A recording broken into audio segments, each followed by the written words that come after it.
HOA Karen tried to claim my shoreline as community property. I'm Elias, and this is the story of how an HOA president tried to take my lakefront, built a dock on my land, and even called 911 when I tore down her illegal mess. I thought it was just another HOA shakedown, until investigators found forged maps, missing money, and a trail that led all the way to the governor's desk. If you've ever stood your ground against someone abusing their power, drop a yes in the comments, and hit subscribe to follow more true stories of land, justice, and what happens when you refuse to be pushed off your own property. The gravel popped under my truck tires as I rolled down the last bend toward my lake cabin. That familiar little dip in the road where the pine trees parted, just enough to give me the first glimpse of water. After 2 weeks working a contract job down at the Hungry Horse Dam, 12-hour shifts, cold metal scaffolds, the nonstop hum of turbines, I was craving nothing but silence, warm coffee, and the worn cedar deck of the place I'd called home for 8 quiet years. But the moment the lake came into view, something felt wrong. Off, like a picture frame tilted just enough to make your eye twitch. I slowed to a crawl. There, cutting through the silver-blue water like some unwanted scar, stretched a long wooden dock. Not a small fishing pier or a family project. This thing was 30 feet long, built from fresh lumber, the color still pale with sawdust. It reached straight out from my shoreline, as if someone had chosen my backyard, my private waterfront, as their personal launching pad. For a moment I thought maybe fatigue was playing tricks on me. 2 weeks of dam noise will do that to a man. I blinked hard, leaned forward, squinted through the windshield. But it was real. Bolted in. Planked tight. Anchored deep.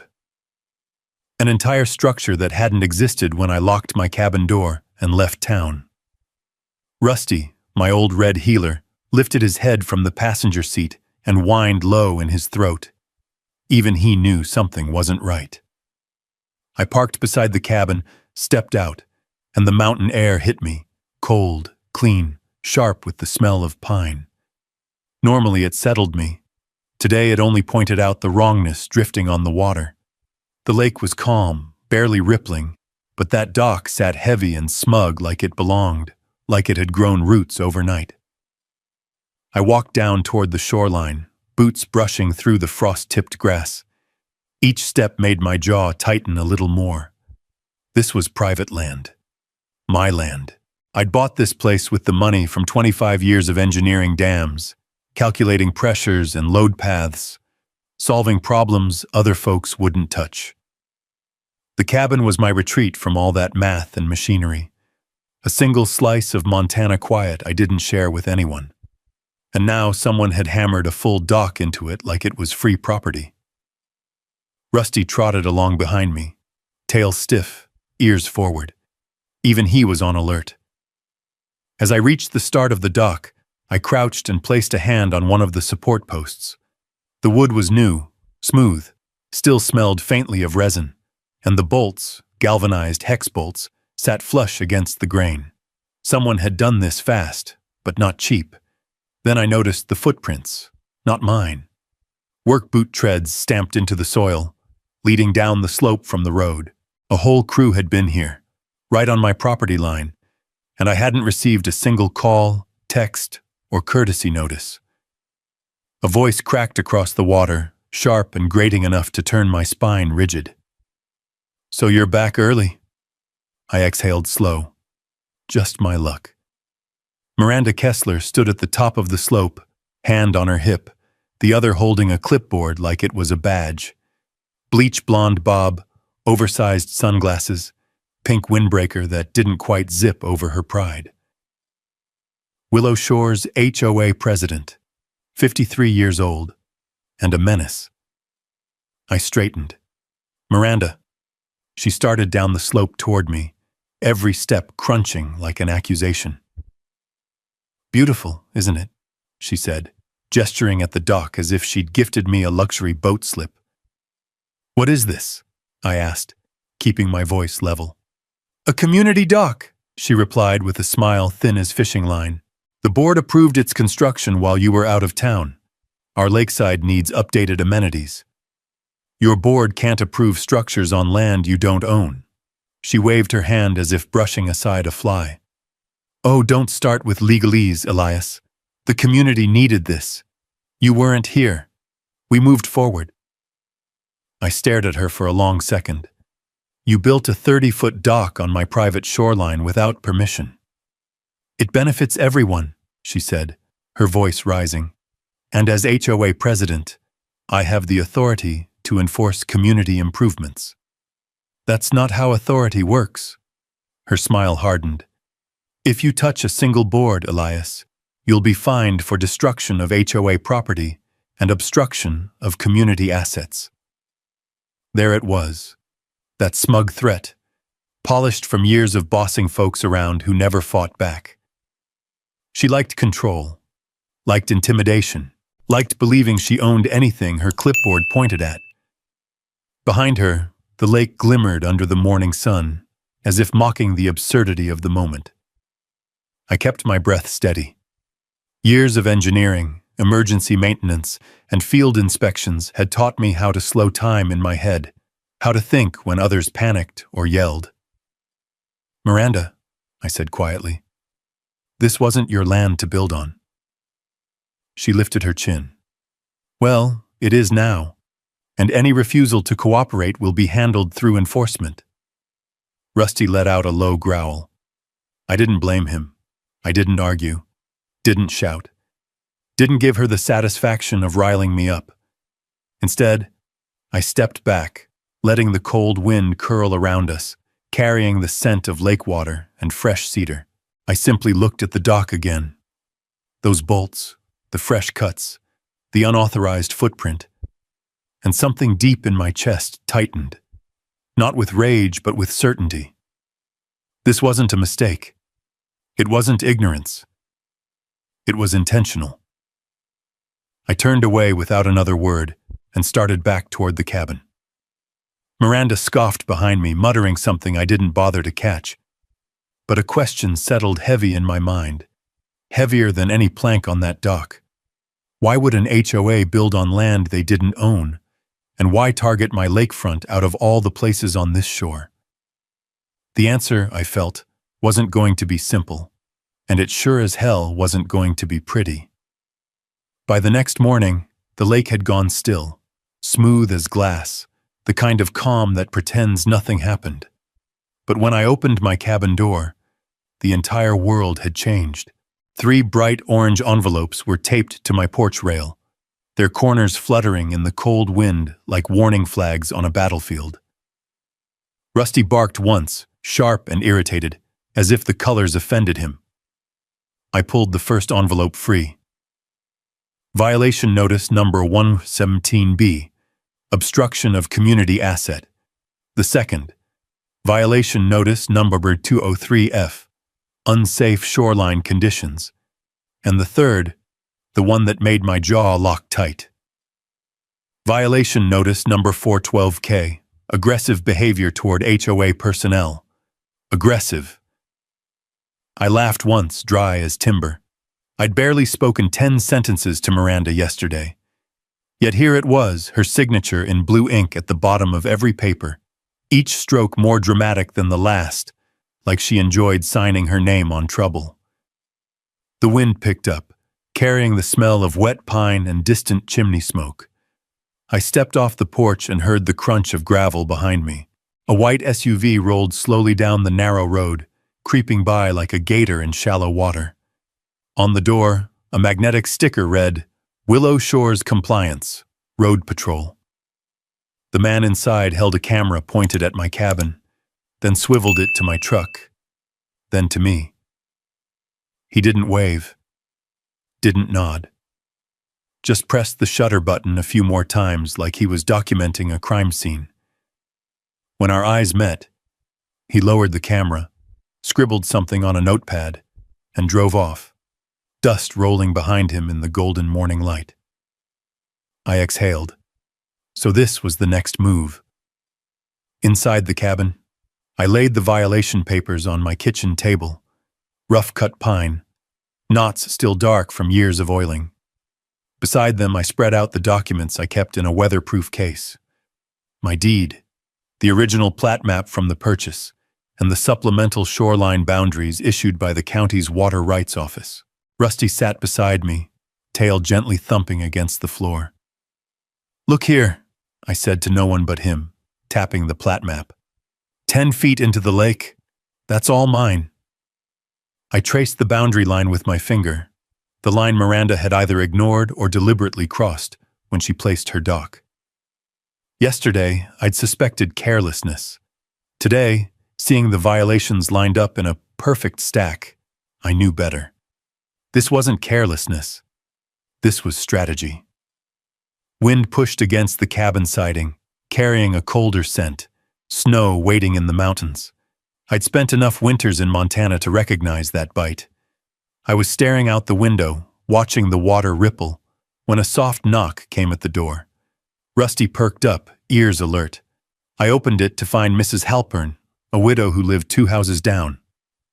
She clutched a tattered cardigan around her and looked like she'd rather be anywhere else.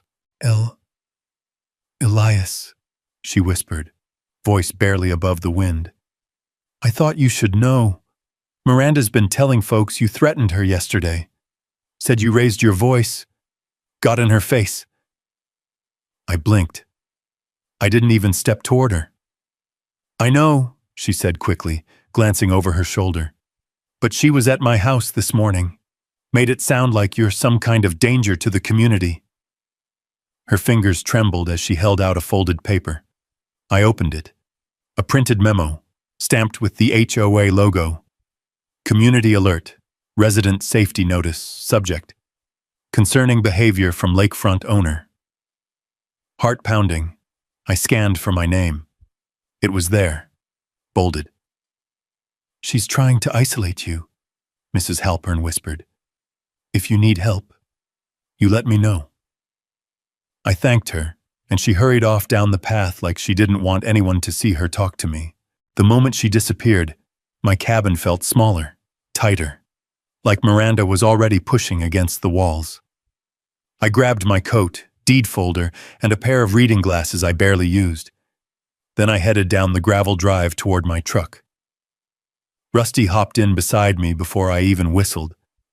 "County office first," I muttered, starting the engine. The smell of old leather and motor oil wrapped around me. Comfort, familiarity. As I drove past the neighboring cabins, blinds shifted, faces peaked, conversations stopped mid-sentence. The entire place felt like a small theater where I'd suddenly been cast as the villain. The county building sat 30 minutes away, tucked against the base of a mountain ridge. I walked in, boots echoing against cold linoleum, and approached the zoning desk where a woman with a neat braid and sharp eyes glanced up. "Morning," I said. "I need to speak with someone about unauthorized construction on private shoreline." She raised an eyebrow. "What kind of construction?" "A dock, 30 feet. Permits filed?" "That's the thing. I didn't file them." Her eyes narrowed. "Name?" "Elias Ward." She flipped through the computer, fingers tapping quickly. Then she frowned. "Nothing. No permits, no applications, no easements, nothing under your parcel or the HOAs." I felt a cold thump in my chest. "So it's illegal?" "Completely," she said. "If it touches your land without approval, that's trespassing. If it disturbs shoreline vegetation, it's a state-level issue." I handed her a printed boundary map. She studied it, then whistled softly. "They built it right into your private water rights zone, and they submitted nothing." A pulse of heat crawled up my neck, anger, steady and controlled. "What do you want to do?" she asked. "Document everything," I said, "and officially." By the time I walked back out into the cold noon light, I had a folder full of stamped copies, a file number, and a promise that the county would review the matter immediately. Snow clouds were rolling off the mountains now, curling low like smoke. Rusty whined beside the truck, sensing the tension shifting in the air. I placed the folder on the passenger seat and rested my hand on it. The wind rattled the dry branches overhead like bones. Miranda had opened a fight she thought she could win, with signatures and scare tactics. But now I had proof, and I wasn't about to roll over. As I started the engine, a thought crept in. Quiet, dangerous, undeniable. Why build a dock here? On my property? What exactly was she trying to gain from it? I didn't know yet. But whatever the reason was, it wasn't harmless, and it was about to unravel a whole lot more than she expected. By the time I got home, clouds hung low over the lake like a heavy gray blanket, and a thin wind rippled across the surface. Rusty hopped out of the truck before I shut the door, pacing along the shoreline with restless circles. He felt the shift in the air just as much as I did. The dock sat there, bold, wrong, defiant, stretching into the water like a finger jabbed into my chest. I stood there for a long minute, the cold biting through my coat, breathing in the damp smell of lake water mixed with the rough tang of freshly cut lumber. My hands tightened at my sides. Enough waiting. Enough warnings taped to my railing. Enough lies being passed around by a woman who thought a clipboard gave her divine authority. I went to my workshop behind the cabin, a simple shed with a tin roof, stacked with tools I trusted more than most people.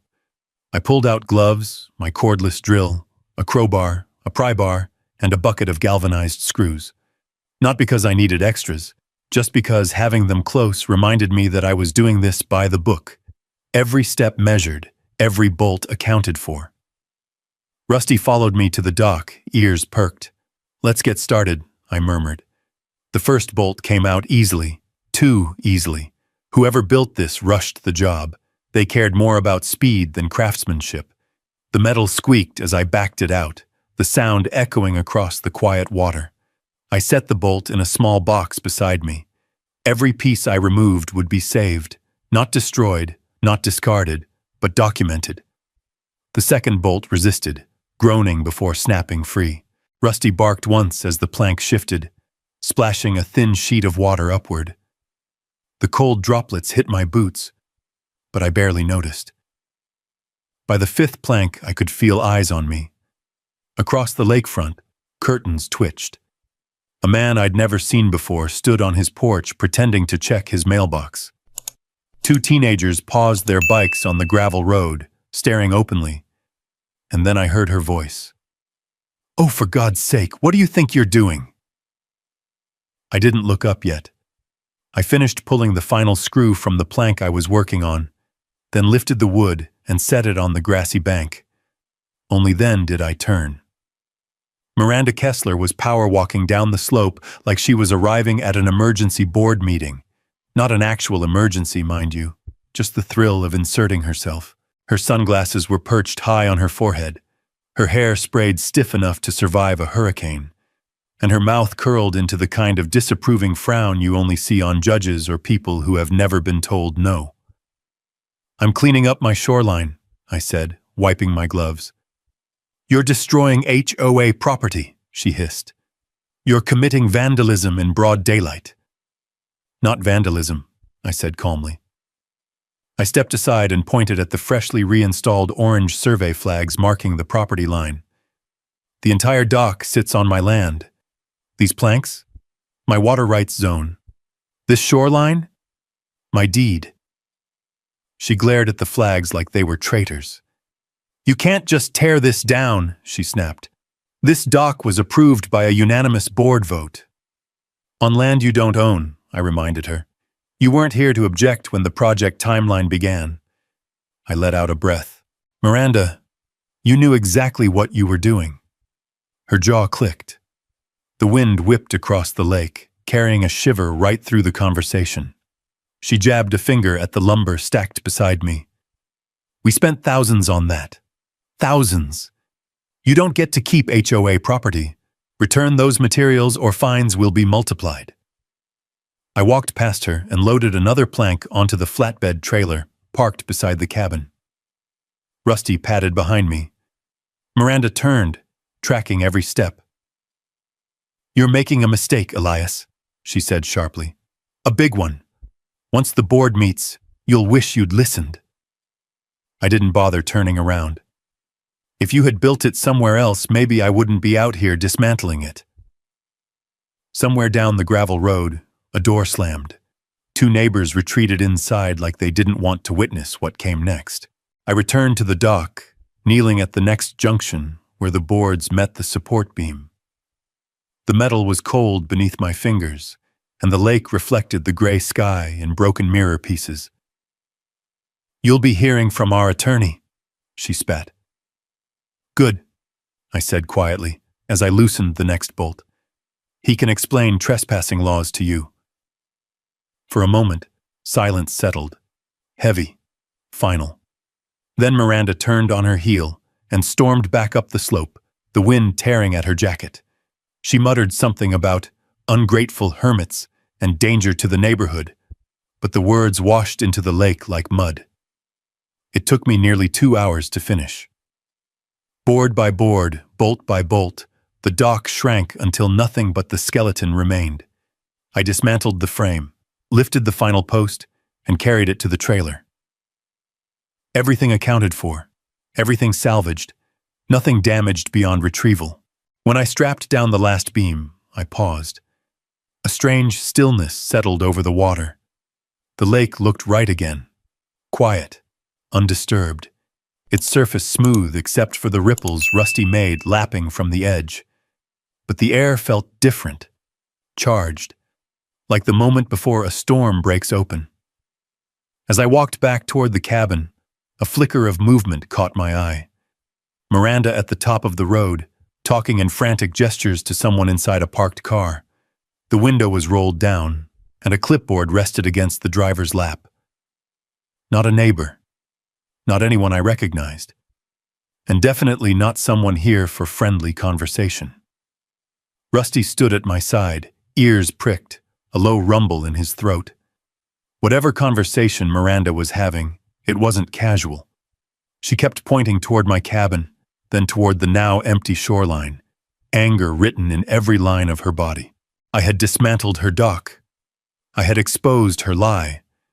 And she was already planning her next move. The dock might have been gone, but the fight had only just begun. The next morning, the sky hung low like wet wool, gray enough to swallow the tops of the pines. Rusty paced at the door before I'd even filled my first cup of coffee. Something unsettled him, ears up, tail stiff, eyes fixed on the gravel road. When I stepped onto the porch, the cold wind hit me with a sharp sting. The world smelled of damp earth, wet bark, and the faint metallic scent you get before snow. That's when the SUV came into view. White, spotless, crawling down the lane like a patrol vehicle trying not to look like one. It stopped at the edge of my drive. A man stepped out. Khakis, navy polo, clipboard tucked under his arm, and on the chest of his shirt, a cheap-looking badge embroidered with Willow Shores Compliance Division. My stomach dropped. This wasn't county. This wasn't state. This was HOA theater, dressing intimidation as authority. He didn't even introduce himself, just started snapping pictures of my flatbed trailer stacked with the dock lumber. He circled it twice, crouched once, even squinted as if measuring the shadows cast by the beams. Then he scribbled something on his clipboard, tore off a page and walked toward my mailbox. Rusty barked hard. The man ignored him.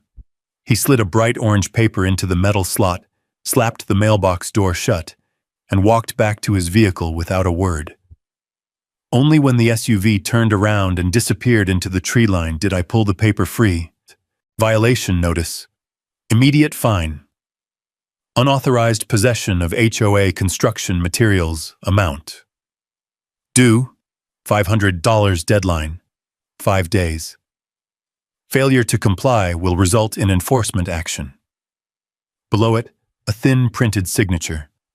Compliance Officer J. Tillman.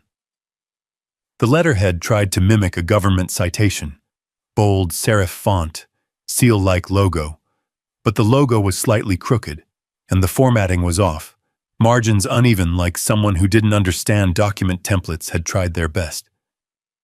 I let out a slow breath, folded the paper once, then walked around to the back of my shed. The wind hummed through the pine needles overhead. Rusty followed close behind. I knelt by the fire pit, a ring of stones I'd stacked the first week after buying the cabin. I tossed the violation onto the cold ash. Then I struck a match and let the flames swallow the counterfeit authority one corner at a time, until it curled into blackened lace and vanished. Enough was enough. I went back inside, grabbed my deed folder, the shoreline plat map, the printed survey boundaries, and the USB drive with camera footage showing the HOA crew hauling lumber across my lawn. I packed everything neatly into a weatherproof case and loaded Rusty into the truck. We drove to the county courthouse through gusts of wind that pushed across the road like invisible waves. Snowflakes flirted with the air, small, tentative. The kind of snow that says I might settle if you give me a reason. Inside, the courthouse smelled of old paper and polished tile.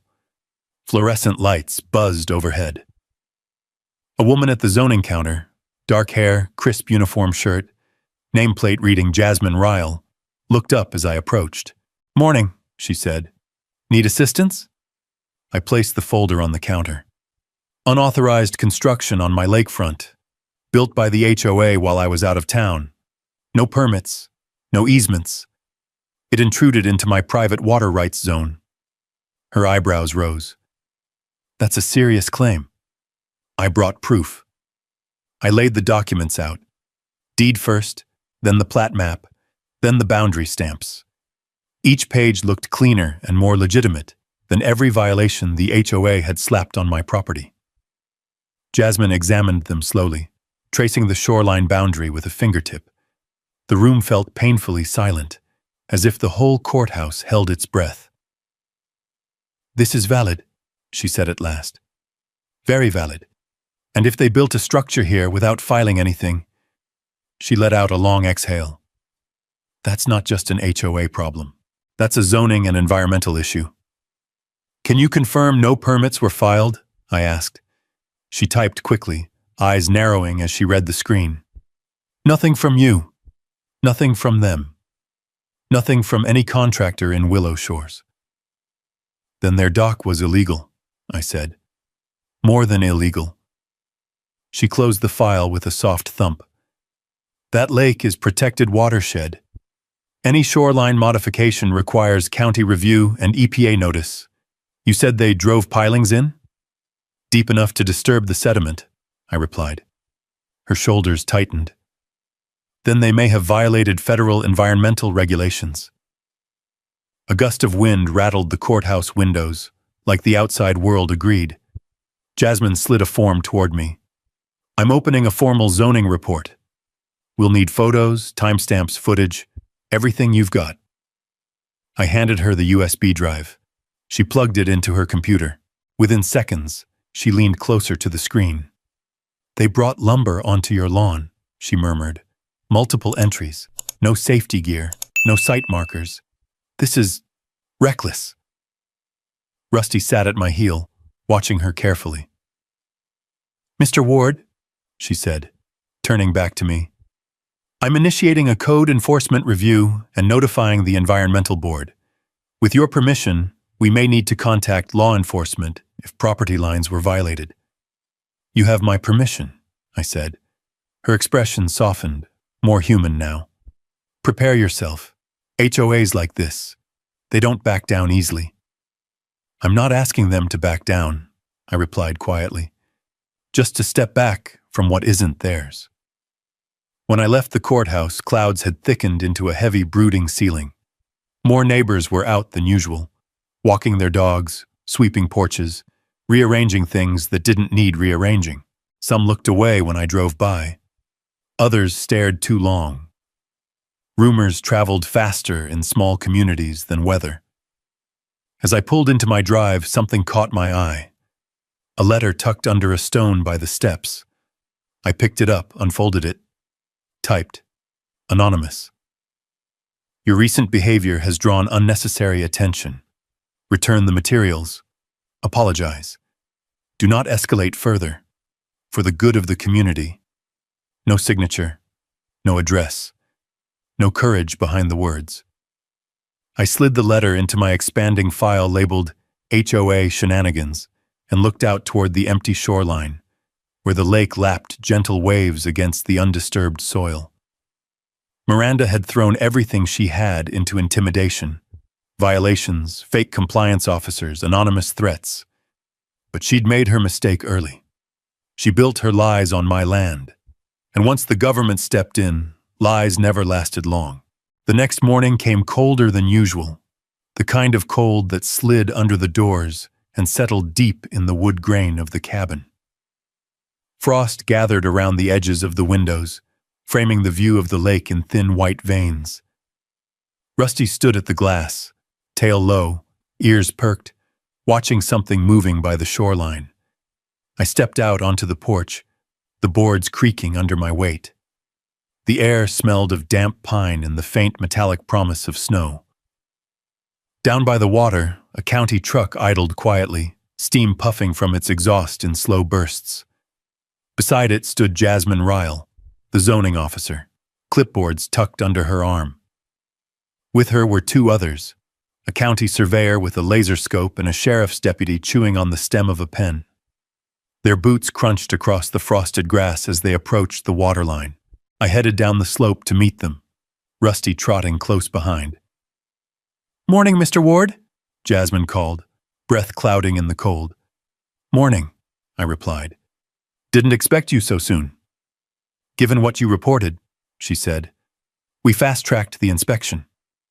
The surveyor, a tall man with wind-chapped cheeks, pulled a few stakes from a canvas bag slung over his shoulder.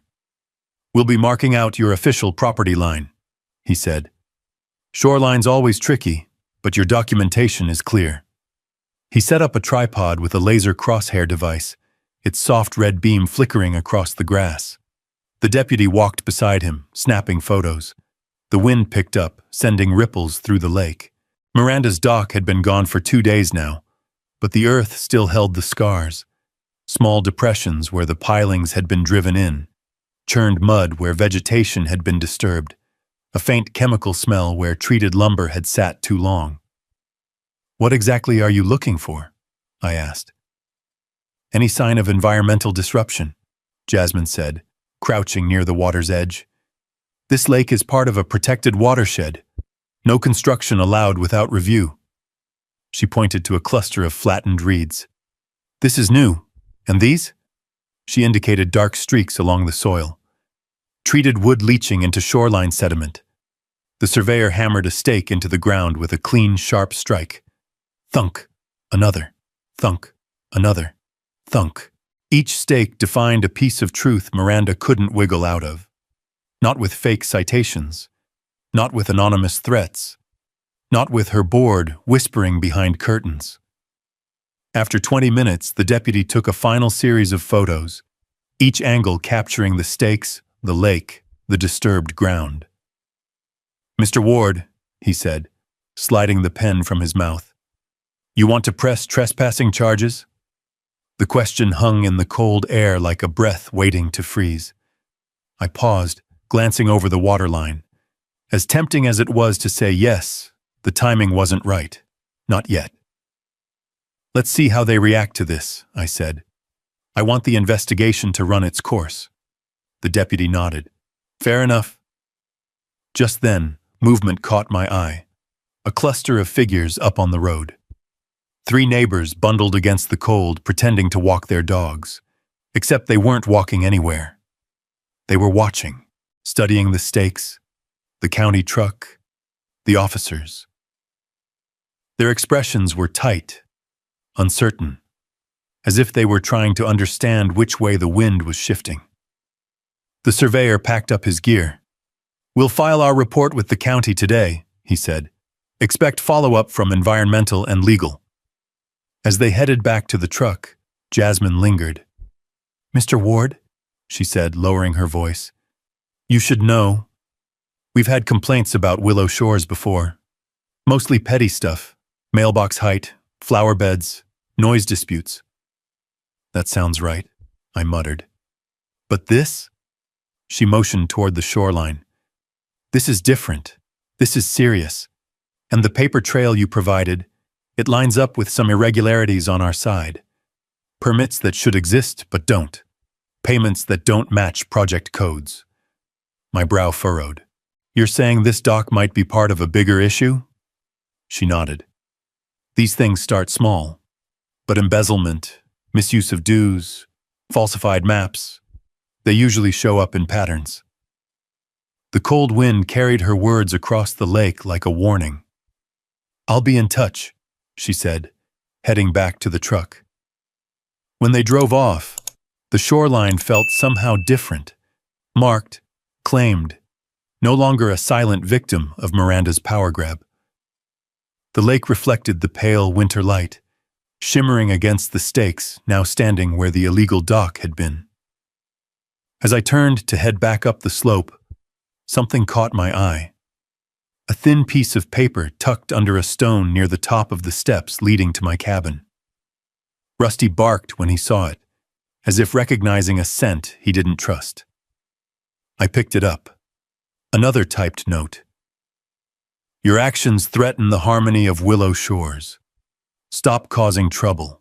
Return what you took. Issue a formal apology. Do not escalate further. This is your final warning. The word final had been bolded.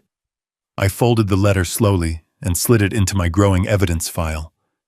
The cold air stung my cheeks as I looked out across the lake. Someone wasn't just angry. They were scared. Not of me, but of what might be uncovered. I stepped inside the cabin, the warmth from the fireplace rolling over me.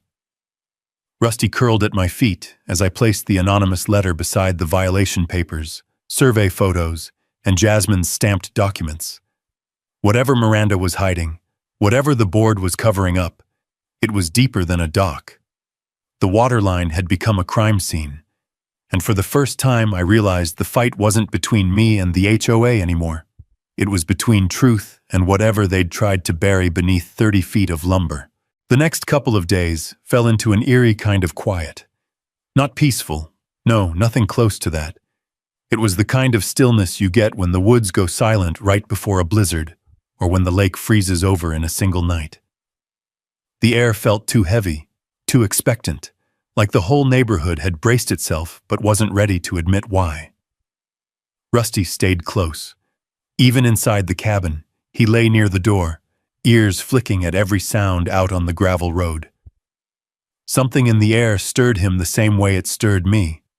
I spent those mornings organizing everything: deeds, printed emails, time-stamped photos, boundary documents, the anonymous letters.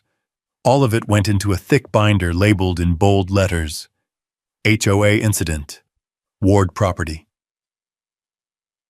I knew there would come a day when I'd need every scrap of proof, maybe soon. Around dawn on the third morning, a low rumble drifted through the trees. Not thunder, not a truck hauling firewood. Something smaller, sharper. A tow truck. It stopped right at the edge of my driveway with a hiss of brakes and a clatter of chains. Rusty bolted to the window, barking loud enough to shake the glass. I stepped onto the porch just as the driver hopped out. A younger guy in a beanie and faded jacket, looking more confused than threatening. He carried a clipboard tucked under his arm and walked toward my flatbed trailer full of dock lumber. "Morning," he said, voice uncertain. "Here to pick up the community materials?" "Community?" I asked, coming down the steps. "You mean those beams the HOA dumped on my property without permission?" He blinked. They said this wood was illegally taken and needed to be returned." I let out a slow exhale, then walked to my garage door and pulled down the sheriff's boundary photos, printed large, pinned to a corkboard so anyone who walked up could see. "You touch that trailer," I said calmly, "and I'll have to file for attempted theft and trespass." The driver's eyes darted between the photos, Rusty's low growl and the snow-dusted lawn. He pulled out his phone and stepped back to the truck. A short call later, he gave a stiff nod. "Sorry," he said. I was told this belonged to the HOA. It doesn't. I get that now. He backed off quickly, and within a minute the tow truck disappeared down the road, leaving only exhaust fumes curling in the cold air. But the moment he left, the quiet felt somehow heavier, like Miranda was hitting the limit of her petty tricks and preparing something bigger. Word spread. I knew it did because neighbors passed by more often than usual, walking dogs that didn't need walking, carrying empty grocery bags, or pretending to check their mail even though the mailbox flags hadn't moved. They slowed when they reached my driveway. Their eyes lingered on the trailer full of dismantled dock beams, on the county stakes marking the shoreline, on the binder I often carried outside as I sorted documents on the porch table. Most didn't say a word, but their glances said plenty. Something was unraveling, and everyone could feel it. Later that afternoon, I set up my drone, something I bought after a wildfire came dangerously close 2 summers back, and flew it over the lake, capturing wide shots of the shoreline, the disturbed sediment, the exact footprint where the illegal dock had been.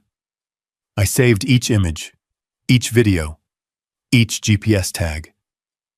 When I landed the drone, a noise drifted across the water, the soft slam of a car door. I looked up. Miranda stood beside a dark sedan parked along the road. She wasn't alone. Someone sat behind the wheel, face hidden, but Miranda leaned in as if reporting a sighting or taking instructions. She pointed toward my property more than once. Then she glanced my way. The look she gave me wasn't anger anymore. It was something colder, calculating. She hurried back into the sedan, and it drove off without headlights, even though the sun was sinking low. Rusty whined. "I know," I said. "We're not done." By evening, a dusting of snow settled across the lawn, softening the outlines of the stakes and footprints. The lake's surface darkened to a mirror of clouds and fading orange light. I sat on the porch with a cup of coffee, the steam rising into the winter dusk. Everything looked quiet. Too quiet. Most people misunderstand silence. They think it's a lull in action, a break in momentum, a peaceful pause. But silence can be a warning, a gathering. A breath held too long. The lake hummed low under the forming ice. The trees stood still, branches growing stiff in the cold. Even the wind seemed to hold itself back, as if waiting for someone to make the next move. Inside the cabin, I spread out everything on the kitchen table. Deeds, maps, letters, violation notices, screenshots, drone footage. I organized them into sections, dates aligned, documents labeled, gaps identified. Then, at the back of the binder, I kept a page titled Missing Pieces. 3 bullet points. Why build the dock specifically on my shore? Who is she talking to in the sedan? What was the rush to finish it before I returned? The longer I stared at the list, the clearer it became. This wasn't just about a dock. This wasn't about lake access. And it definitely wasn't about community improvement. Something else drove Miranda. Money, power, or something buried deeper. And whatever her plan had been, I had ruined it by tearing the dock apart. Rusty came to rest beside me, head on my boot, sighing deeply as the wind picked up again outside. I closed the binder and looked out at the lake one last time before turning in. Some storms arrive with thunder and lightning. Others arrive with silence. This one was the second kind, and I knew the loud part wasn't far behind. It arrived on the morning of the 4th day. Loud not in volume, but in consequence. I was tightening the hinges on my back deck, trying to keep busy while the wind pushed thin snowflakes across the lake, when 2 vehicles rolled up my gravel drive. Not HOA cars, not local patrol. These were official. A Navy state sedan and a county SUV, tires crackling across frozen grit. Rusty barked before the engines shut off. 2 people stepped out, each carrying an air of quiet authority. The first was a tall man with a trimmed beard and dark winter coat, flipping open a badge with practiced ease. "Detective Nolan Briggs, County Property Crimes Division," he said. The second, a sharp-eyed woman in a charcoal wool jacket, held up her own credentials. "Mara Dalton, State Auditor's Office."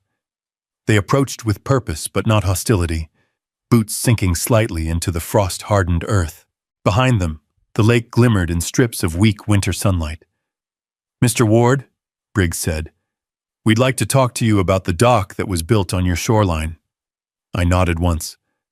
I figured something was coming.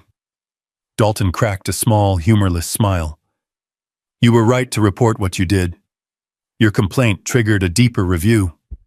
"Of the dock?" I asked. "Of the HOA," she corrected.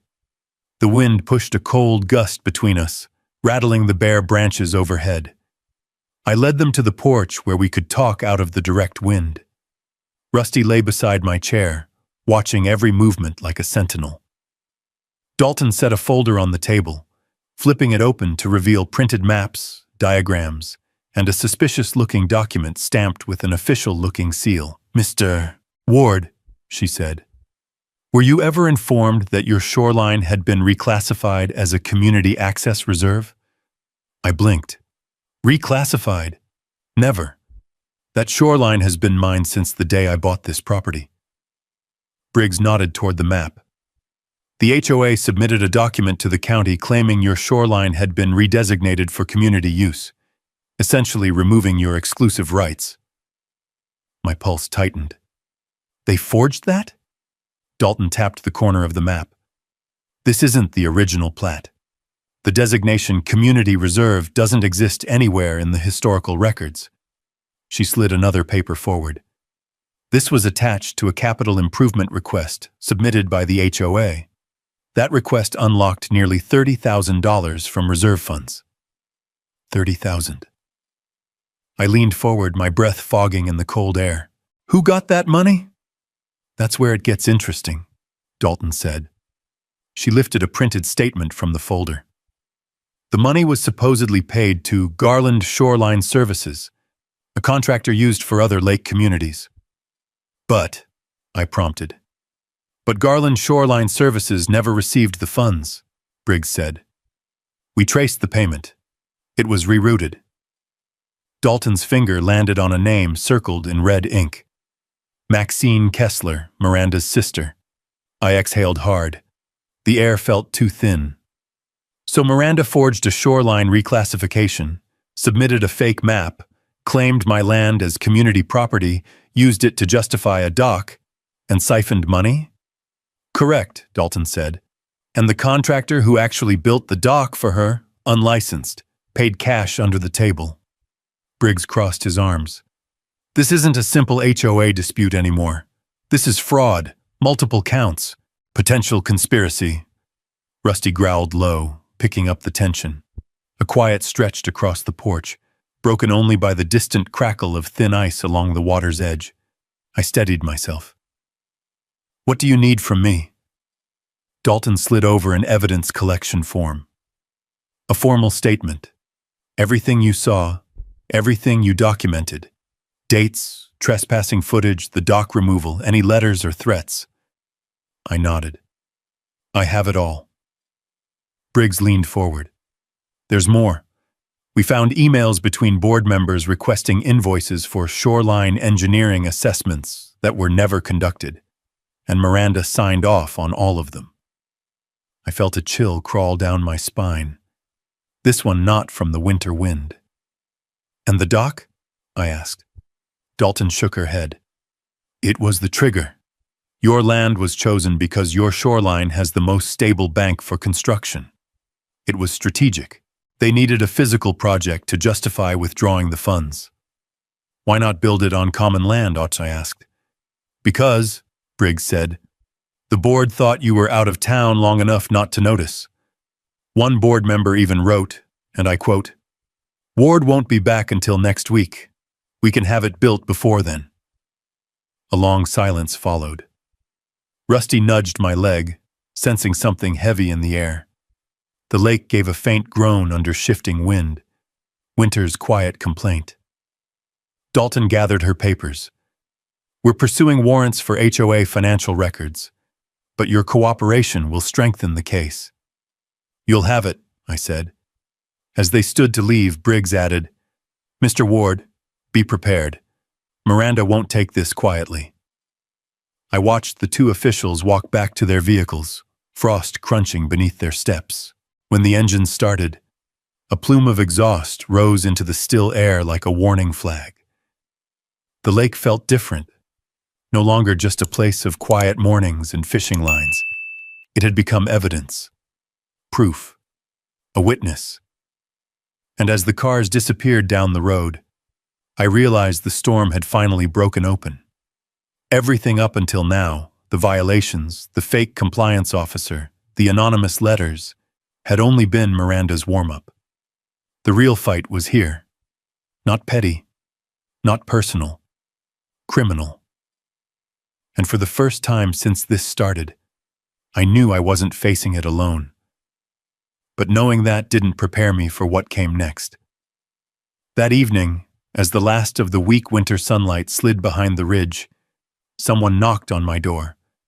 3 soft taps, hesitant, careful. Rusty lifted his head and barked twice before falling quiet again, tail thumping slowly as if he recognized the visitor's scent. I opened the door to find an older man, bundled in a wool coat, leaning slightly on a cane. His face was lined, his eyes sharp and steady. I recognized him vaguely from down the road. He lived in the cedar-sided house with the stone chimney. "Elias Ward?" he asked. "Yes, sir." He extended his hand. "Name's Henry Paxton, retired judge." That caught my attention. "Judge?"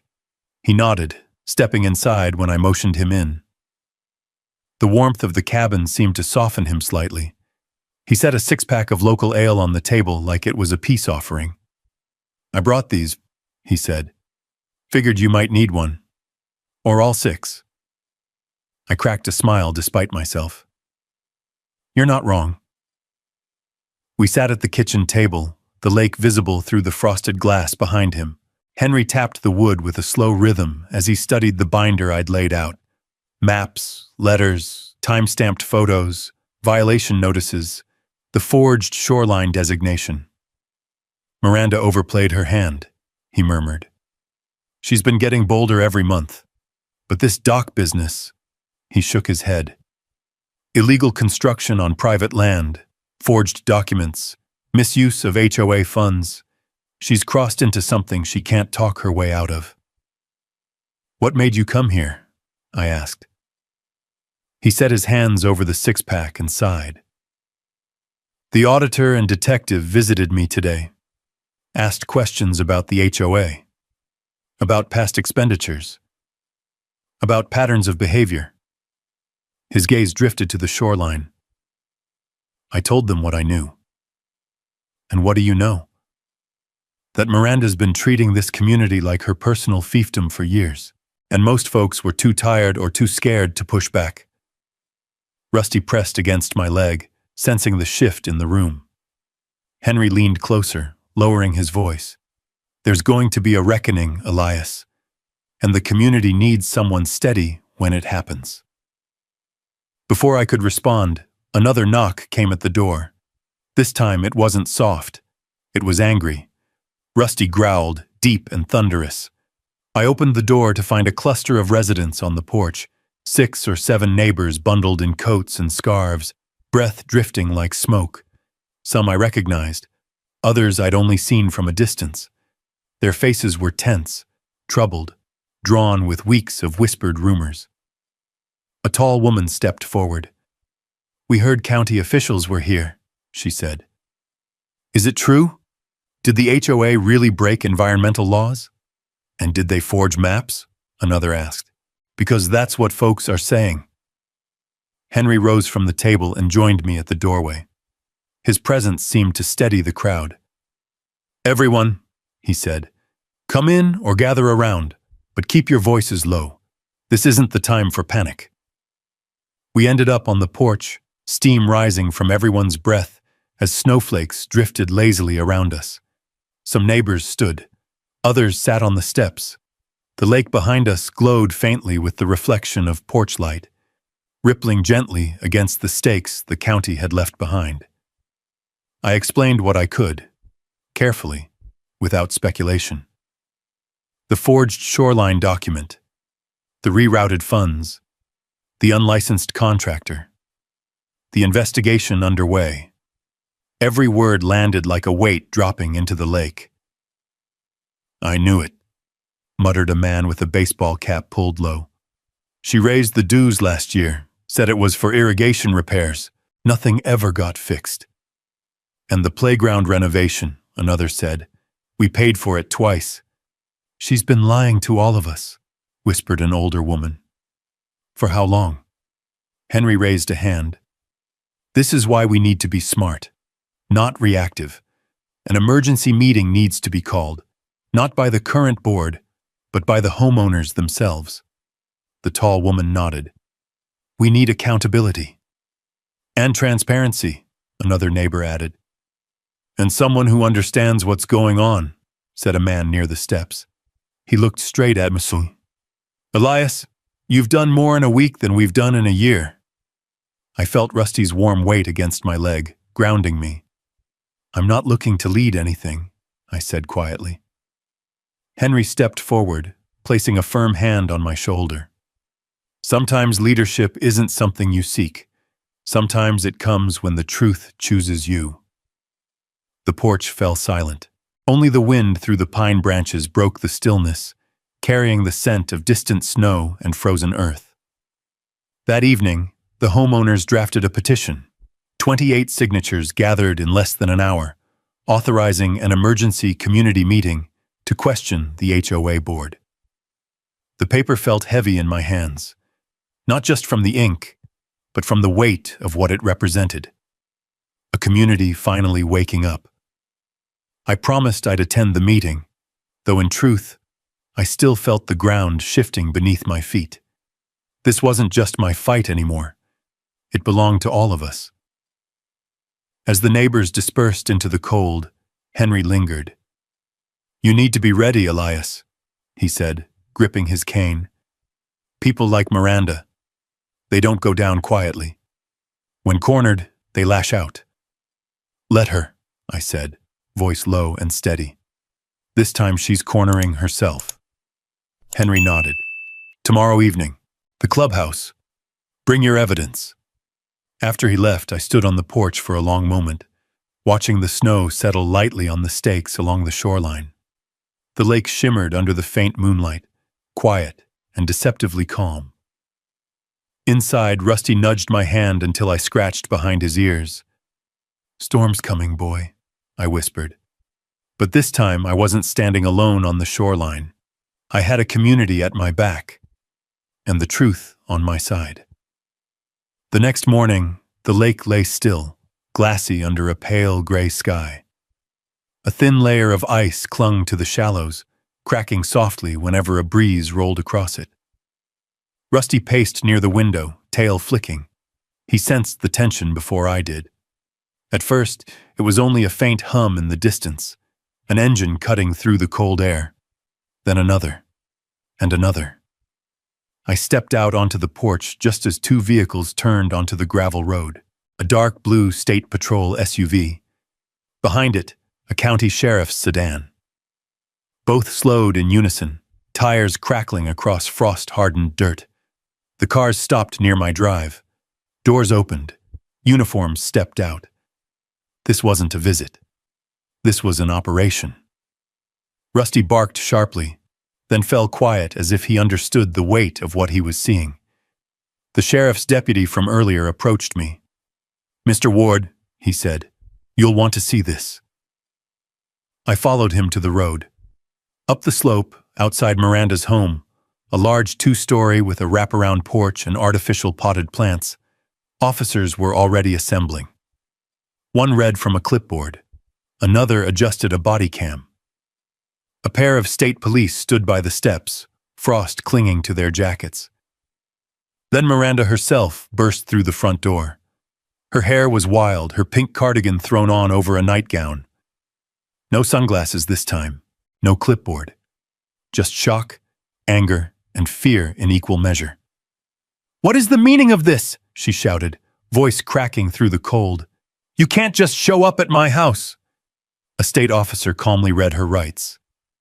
"Miranda Kessler, you are under arrest for conspiracy to commit fraud, falsification of public records, and misuse of community funds." Her jaw dropped. "That's absurd. I run this neighborhood." The officer didn't respond. He gently took her arm as she staggered back, sputtering. "You can't. No, this is harassment.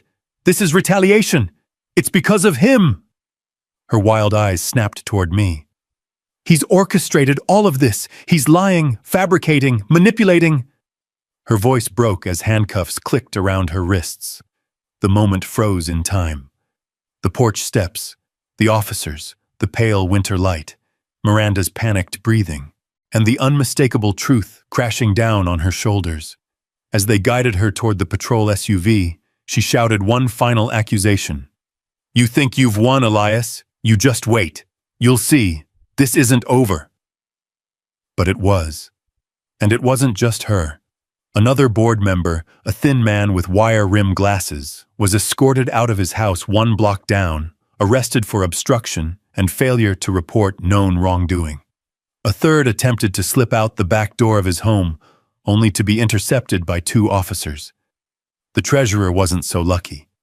He tried to make a run for it in an old sedan, but the sheriff's car cut him off at the intersection. They pulled him from the vehicle, hands raised, trembling as he begged for leniency. I stood at the edge of my property with Rusty, watching the scene unfold like a slow-motion avalanche. Neighbors emerged from their homes, bundled in coats and scarves, arms crossed against the cold, as blue and red lights reflected off icy windows. For the first time since this started, people weren't whispering. They were speaking openly. She forged the shoreline map. I knew something was off with the dues. This is what happens when power gets unchecked. Elias tried to warn us. About time. Then came the news van, Channel 5, same one that covered county issues. A reporter stepped out, hair whipping in the wind, camera crew right behind her. They filmed everything, the patrol cars, the arrests, the boarded-up HOA office down near the community entrance. A drone lifted into the sky, panning across the lake, capturing the staked shoreline and the empty space where the illegal dock once stood. By noon, the headline was already online. HOA president arrested in Willow Shores, fraud scandal. Illegal dock construction, sparks. Criminal investigation, neighbors huddled together near the community sign, watching the scene unfold. Some apologized to me quietly. Others simply met my eyes with the kind of expression people wear when they realize they've been complicit by silence. The state auditor, Mara Dalton, arrived shortly after the arrests were made. She spotted me near the road and walked over, her breath rising in steady clouds. "Mr. Ward," she said, "just thought you should know. The governor's office has been briefed. Given the scope of the fraud, the misuse of environmental permits, and the forged documents, the HOA's authority is being suspended pending a full audit." I blinked. "Suspended? Entirely?" She nodded. "Effective immediately. No more citations. No more fines. No more enforcement. The board is dissolved until further notice." The wind shifted across the lake, stirring thin ripples against the broken ice. Mara continued. "A state-appointed financial monitor will take over. Once the audit concludes, there will likely be restitution hearings." It was like hearing the final piece of a long, complicated puzzle fall into place. The HOA wasn't just losing power. It was being gutted from the inside. Neighbors began clapping. Not loud, not celebratory, just a soft ripple of relief. An exhale years in the making. One woman approached me, face flushed with cold.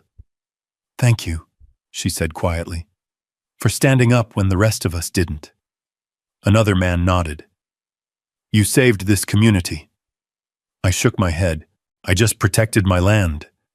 Henry Paxton arrived shortly after, cane tucked under one arm, his breath catching when he saw the patrol cars pulling away. "Well," he said, "I've presided over a lot of courtroom surprises in my day, but this one takes the cake." "Feels surreal," I admitted. "It should," he replied. "Justice always feels a bit surreal when it finally lands." By late afternoon, quiet returned to the neighborhood, but it wasn't the tense, suffocating quiet from before. This was a release, a loosening, the sound of an entire community resetting. As the sun dipped low, I stood at the shoreline with Rusty at my feet. The cold wind painted the lake with streaks of gold, shimmering across open water. The war Miranda tried to start? It had ended where it began, on my land, and the truth had won the day. But there was still one chapter left. One final step before any of us could truly breathe. The community needed to rebuild, and I needed to decide what came next. For the first time in weeks, I let myself feel something new. Hope. Not the fragile kind. Not the sort that flickers once and disappears. This felt steady, earned. The kind that settles in your chest like a warm coal on a winter morning, glowing slow and sure. The day after the arrests, Willow Shores felt like a different world. No patrol cars, no HOA vehicles, no compliance division trucks creeping around with cameras. Just quiet, natural quiet. The kind that had drawn me to this lake years ago. Snow had dusted the lawns overnight, frosting rooftops and bending pine branches under its weight. The lake shimmered beneath a pale sun, faint ripples moving across the shoreline, where the illegal dock had once stood like an open wound. Rusty trotted beside me as I walked down to the water. Thin ice cracked softly under my boots. The stakes the surveyor had driven into the soil still stood in neat rows, each one a small monument to the truth.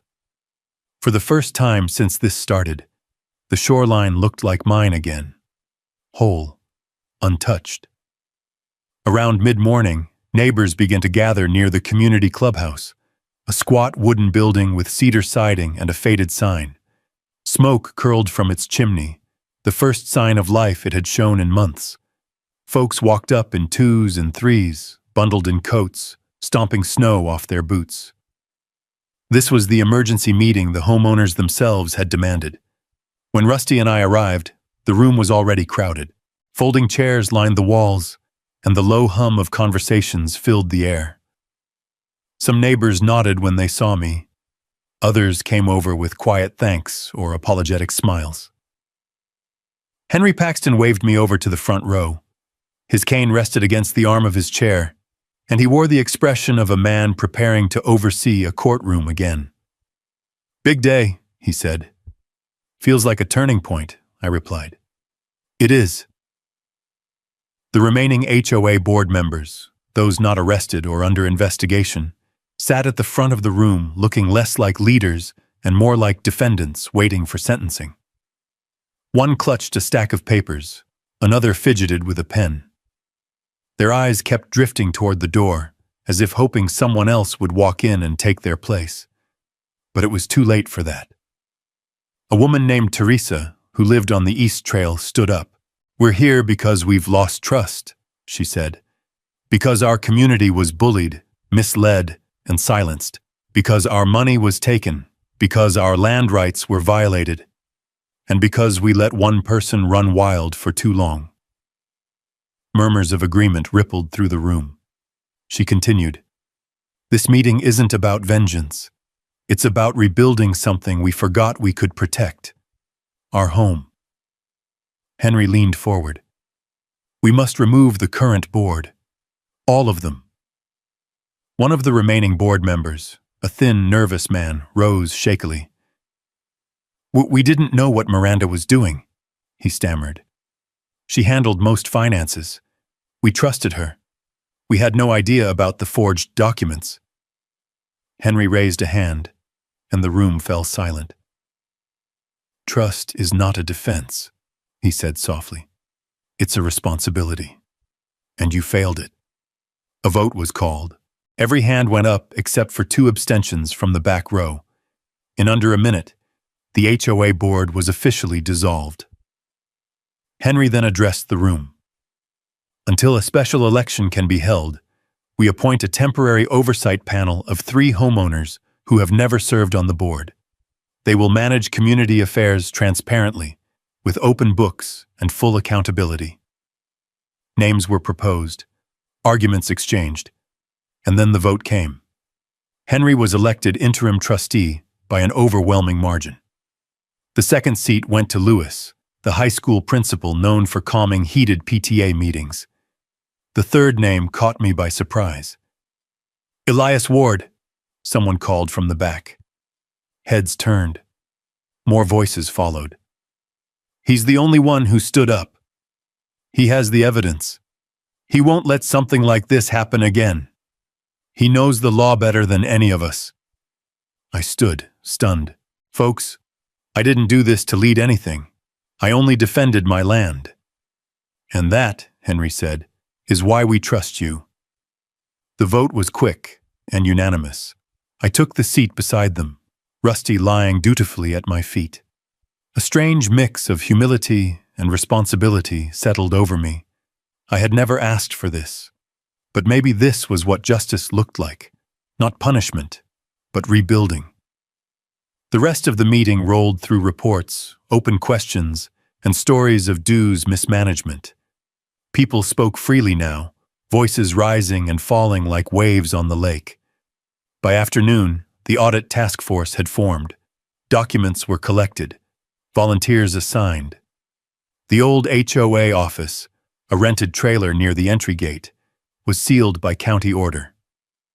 Outside, the cold air hit with the sharp scent of pine and smoke. Neighbors lingered, chatting, relieved. Some even laughed, a sound I hadn't heard around here in months. Henry walked up beside me. "You did good in there. I just told the truth. Sometimes that's the hardest thing to do."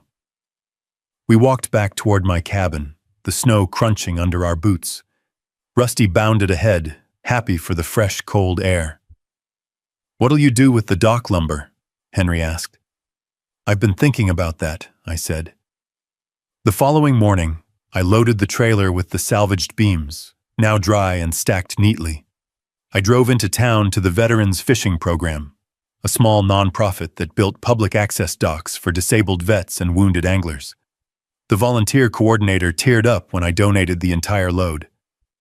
"This'll help build a new floating platform downriver," he said, shaking my hand. "We'll put your community's name on a plaque." "Just make sure it's built right," I said with a small smile. He laughed. "Yes, sir." Back home, the lake was calm again. The stakes along the shoreline stood firm, catching the sunlight in thin amber glints. The water shimmered with a clean, unbroken surface. My land, my peace. Henry stopped by just after sunrise, carrying 2 cups of steaming coffee. "Back page," he said, handing me a folded newspaper. The headline read, "DA pursues additional charges in Willow Shore's HOA scandal treasurer, accused of attempted offshore transfer." I let out a slow breath. It just keeps unraveling, doesn't it? "Rot always does," Henry said, "given time and sunlight." We sat on the porch, sipping coffee as Rusty lay between us, tail tapping gently on the wood. The winter light shifted across the lake, bouncing in soft gold waves. For a while, none of us spoke. There was no need. The lake was peaceful again. The community was standing again. And the truth, after weeks of resistance, had finally risen above the waterline. Rusty lifted his head and nudged my hand.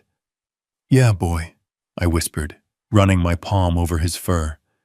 "Feels like home again." I stepped to the shoreline, boots pressing into the cold soil, and looked out over the quiet expanse. No dock, no trespass, no lies. Just water, sky, and land, exactly as they were meant to be. Justice had come full circle, and the lake finally remembered who it belonged to. If you've ever had to stand your ground against someone abusing their power, drop a yes in the comments so I know I'm not alone out here. And if you believe land, dignity, and truth are worth fighting for, hit subscribe. I've got more stories coming your way.